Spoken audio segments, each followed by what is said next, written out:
અત્યારે બંને અમે ચારેય દિશામાં કેમેરા મૂકી દેવાના છીએ અને જો તમે લોકો નહીં હટાવો તો અમે સીલ મારી દઈશું। એટલે અમે સુરત પોલીસના કમિશનર અમે આજે તમને રિક્વેસ્ટ કરવા આવ્યા છીએ, પછી જો આ શરૂ રહેશે તો સીલ લાગી જશે ત્યારે અમને તરફ ખોલાવા નહીં આવતા। ત્યારે વરાછામાં દબાણો દૂર કર્યા બાદ ચોટા બજારમાં પોલીસ અને પાલિકાએ દબાણો દૂર કર્યા હતા। સુરત મેયર અને પોલીસ કમિશનરે ચોટા બજારમાં વિઝિટ કરી હતી અને દબાણ કરનારાઓને ચીમકી આપી જણાવ્યું હતું કે 10 દિવસમાં દબાણ કરનાર સુધરી જાય નહીં તો હવે દુકાનો સીલ થશે અને હવે સીસીટીવીથી દબાણો પર વોચ રાખવામાં આવશે તેમ કહ્યું હતું। સુરત શહેરમાં છેલ્લા 15 દિવસમાં વિવિધ વિસ્તારોમાં જ્યાં એન્ક્રોચમેન્ટ છે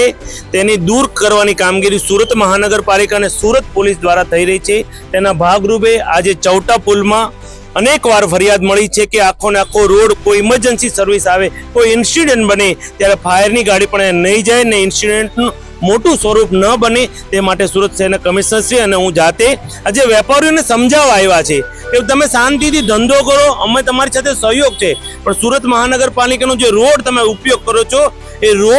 રોડ પરનું એન્ક્રોચમેન્ટ તમે નહીં રાખો। ઇમરજન્સીમાં ક્યારે કોઈ દુકાનમાં આગ લાગે ત્યારે ફાયરની ગાડી પણ આ વિસ્તારમાં નથી પહોંચી શકી, એવા હાલ આ વિસ્તારના છે। એટલે વેપારીને અમે समझावे आव्या छे।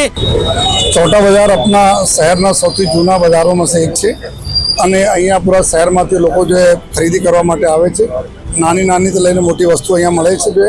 પરંતુ અવારનવાર જો બહેનો તરફથી એવા કમ્પ્લેન આવતી રહે છે કે પિક પોકેટિંગ થતા હોય છે, બેગ અમારી સ્નેચિંગ થઈ જતી હોય છે, ક્યારે ક્યારે બહેનોને છેડતીને બી એક રજૂઆતો આવે છે જો એના કારણે એવું છે કે દુકાનથી બહાર પૂરા જેટલા રોડ છે એના ઉપર પૂરા ઇન્ક્રોચ કરી દેવામાં આવે છે। લોકો ત્યાં બધા બેસીને વેચાણ કરતા હોય છે જેથી લોકો કોઈ ચાલી શકતા નથી જો અને એના જ ગીર્દીના લાભ લઈને જો અસ્વાભાવિક તત્વો પણ એમાં લોકોને નુકસાન કરતા હોય છે। સાથોસાથ કોઈ એમરજન્સી આવે તો એમાં ફાયરના ગાડી હોય કે એમ્બ્યુલન્સ હોય આ બી નહીં જઈ શકતી, અંદર એક હોસ્પિટલ બી છે એના બી તકલીફ પડતી હોય છે। એના માટે આજે એસએમસીના માનનીય મેયરશ્રી અને પોલીસની પૂરી ટીમ અમે લોકો એક વેપારીઓને વિનંતી સાથે વોર્નિંગ આપી છે કે આવનાર દિવસોમાં તમે અઠવાડિયામાં આ બધા જોઈ લો, બધા નક્કી કરી લો કે તમારા દુકાનના બહાર અમે લોકો કોઈને બેસવા નહીં દઈશું। કોઈ લોકો બેસે છે વેપાર કરે તમારી પર જવાબદારી ગણવામાં આવશે જો પછી જો કોર્પોરેશન તરફથી સીલિંગની વ્યવસ્થા કરવામાં આવશે તમારો સીલ કરવામાં આવશે। અને મીન ટાઈમ અમે લોકો પૂરા સમગ્ર જો ચોટા બજારમાં સીસીટીવી કેમેરા અને પબ્લિક એડ્રેસ સિસ્ટમ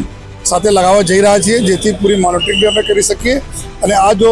ઘણા વર્ષોની સમસ્યા છે એના અમે નિરાકરણ કરી શકીએ।